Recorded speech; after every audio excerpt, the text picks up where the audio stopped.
മലയാളത്തിന്റെ ദുഷ്പ്രഭാതത്തിന്റെ ഈ ഏനക്കേട് ബഹുമാന്യ വായനക്കാരുടെ ശ്രദ്ധയിൽപ്പെട്ടോ എന്തോ. വിഷയം സുപ്രീം കോടതി വിധിയാണ്. തമിഴ്നാട് ഗവർണർക്കെതിരായ ആ വിധി ഇന്ത്യൻ രാഷ്ട്രീയത്തിൽ വലിയ ചലനമാണ് ഉണ്ടാക്കിയത്.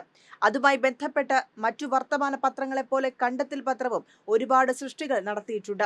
അതിലൊന്നിലെ ഏനക്കേടാണ് ഇനി വായിക്കുന്നത്. കേരളത്തെ പിടിച്ചുലയ്ക്കുന്ന പല ജനകീയ വിഷയങ്ങളിലും മൗനം തുടരുന്ന മുഖ്യമന്ത്രി പിണറായി വിജയൻ സുപ്രീം കോടതി വിധിയുടെ വിശദാംശങ്ങൾ പുറത്തു വന്ന ഉടനെ പ്രതികരിച്ചു. രാഷ്ട്രീയ നേട്ടം കേരളത്തിനും എന്ന തലക്കെട്ടിനുള്ളിലാണ് മനോവിഷം ഈ വിഷം തിരികെ കയറ്റിയത്. സമീപകാലത്ത് ഏത് ജനകീയ വിഷയമാണാവോ കേരളത്തെ പിടിച്ചുകുലക്കിയത്? ഏത് വിഷയത്തിലാണാവോ പ്രതികരിക്കാത്തത്?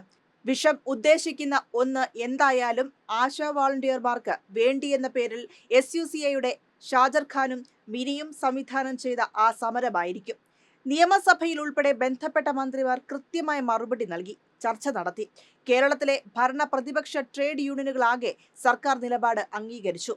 എന്നിട്ടും സമരം നിർത്താതെ ജനങ്ങളിൽ നിന്നും തീർത്തും ഒറ്റപ്പെട്ട പണപ്പിരിവ് മാത്രം കലശലായി നടക്കുന്ന ഒരു സമരാഭാസത്തെക്കുറിച്ച് മുഖ്യമന്ത്രി എന്തു പ്രതികരിക്കാൻ? അതുപോലെയാണോ ഫെഡറൽ സംവിധാനത്തെയും ജനാധിപത്യ വ്യവസ്ഥയെയും തകർക്കും വിധം ഗവർണർ പദവിയെ ദുരുപയോഗം ചെയ്തതിനെതിരായ വിധി? ഇത്തരം ദുരുപയോഗത്തിന് കേരളവും ഇരയാണ്.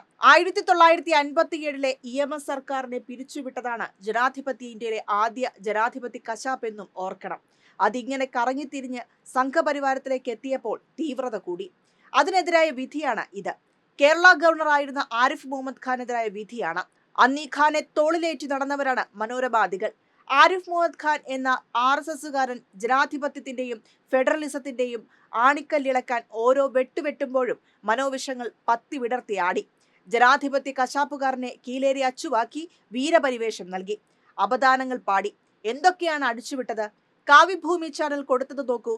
ഗവർണർ വേറെ ലെവൽ, കൽബ് കീഴടക്കി ഗവർണർ, ഹൽവ നുണഞ്ഞ് ഗവർണർ, കേരളം അറിഞ്ഞ് ഗവർണർ, അങ്ങനെ എന്തെല്ലാം കണ്ടു കേട്ടു. അങ്ങനെയുള്ള ആ കീലേരി അച്ചുവിന്റെ കൂടി വീരസ്യങ്ങളാണ് സുപ്രീം കോടതി വിധിയോടെ പരിഹാസ്യമായത്. മനോവിഷം അടിച്ചുവിട്ട പോലെ ഇത് കേരളത്തിന്റെ രാഷ്ട്രീയ നേട്ടത്തിന്റെ മാത്രം പ്രശ്നമല്ല, ദേശീയ വിഷയമാണ്. ഇങ്ങനെ ദേശീയ പ്രാധാന്യമുള്ള ഒരു വിഷയത്തിൽ മുഖ്യമന്ത്രി പ്രതികരിച്ചത് മനോരമയ്ക്ക് ദഹിച്ചില്ല. ആ ദഹനക്കേടിന്റെ അവശിഷ്ടത്തിൽ നിന്നാണ് മനോരമയുടെ നാറുന്ന ഈ കീഴ്വായു വമിക്കൽ. ആരിഫ് മുഹമ്മദ് ഖാൻ രാജ്ഭവനിലെത്തി ഏതാനും മാസങ്ങൾക്കകം തുടങ്ങിയ രാഷ്ട്രീയ കളി 6 വർഷവും തുടർന്നു. കടുത്ത കേരള വിരുദ്ധത, പച്ചയായ രാഷ്ട്രീയ കളി, മനോനിലയിൽ എന്തോ വ്യതിയാനം സംഭവിച്ചപ്പോഴുള്ള അവസ്ഥാന്തരം, ഇതിനെല്ലാം വളമൂട്ടാൻ മുന്നിൽ നിന്ന മനോവിഷമേ വായനക്കാരുടെ തെല്ലും ആത്മാർത്ഥത ഉണ്ടെങ്കിൽ അതൊട്ടുമില്ല എന്ന് അറിയാമെങ്കിലും തെറ്റേറ്റു പറഞ്ഞ് മാപ്പു പറയുകയാണ് വേണ്ടത്.